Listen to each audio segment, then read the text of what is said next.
Xüsusilə də Azərbaycan dövlətinin enerji siyasəti beynəlxalq aləmdə və Vaşinqtonda yüksək qiymətləndirilir və cənab prezidentin New Yorkdakı 80-ci sessiyada çıxışında da vurğulandı ki, Azərbaycan bu günlər 14 dövlətə qaz ixrac eləyir və nəzərə alsaq ki, Suriya prezidenti də bu tədbirə qatılıb, New Yorkda tədbirə qatılıb və vurğular ki, Suriya dövlətinin və xalqının enerji olan tələbatının ödənilməsinə də Türkiyədən keçməklə Azərbaycan qaz verir və böyük rol oynayır, böyük töhfə verir.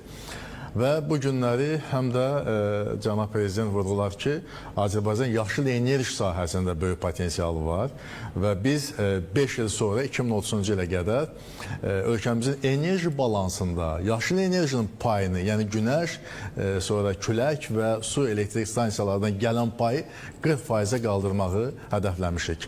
Və nəzərə alsaq ki, Azərbaycan keçən noyabr ayında COP29 tədbirinə ev sahibi elədi. Azərbaycan deməli həm də ki, strateji əhəmiyyətli o Bakı hədəflərini ortaya qoyduğunu qəbul elətdirdi. İnkişaf etmiş ölkələr, inkişaf etməkdə olan ölkələrə 100 milyard ilkin idi. İndi 300 milyardı ta 2035-ci ilə qədər ödəmək öhdəliyi götürüldü. Paris Xartiyasının 6-cı o düzəlişlə bağlı 9 illik razılaşma yox idi. O Bakıda razılaşdırıldı və nəzərə alsaq ki, həm də Azərbaycan bugün dünya üçün əhəmiyyəti ondadır ki, Azərbaycan çox ciddi bir donor dövlətdir. Və Vaşinqtonda da çox gözəl bilirlər ki, Azərbaycan 140-dan çox ölkəyə donor dövlət kimi öz töhfəsini verib. Pandemiya dövründə Azərbaycan 80-dən artıq ölkəyə vaksinlərlə, tibbi ləvazimatlarla dəstək verdi, humanitar yardım göstərdi. Yəni kritik vəziyyətlərdə Azərbaycanın davranışı diqqəti cəlb edib və cənab prezident beynəlxalq kürsüdən onu ifadə etdi. Həm də birisində yerinə düşdü. Bu pandemiya dövrünü bəzən 3-cü Dünya müharibəsi adlandırırlar.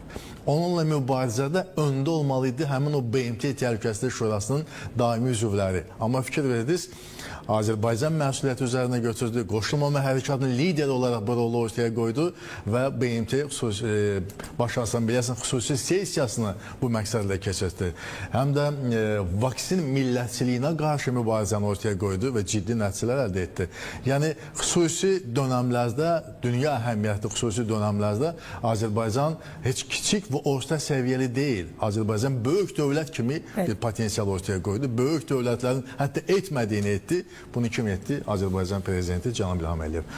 Ona görə də Azərbaycan dövlət başçısına bugün beynəlxalq aləmdə çox böyük etimad var. Onun sözünün çox böyük gücə malik olduğunu fərqindədirlər və cənab prezidentin New Yorkdakı bu çıxışı bir daha nümayiş etdirdi ki, Azərbaycan dünyada ədalətin bərpa olunmasında, bərqərar olunmasında israrlıdır və selektiv ədaləti qəbul etmir.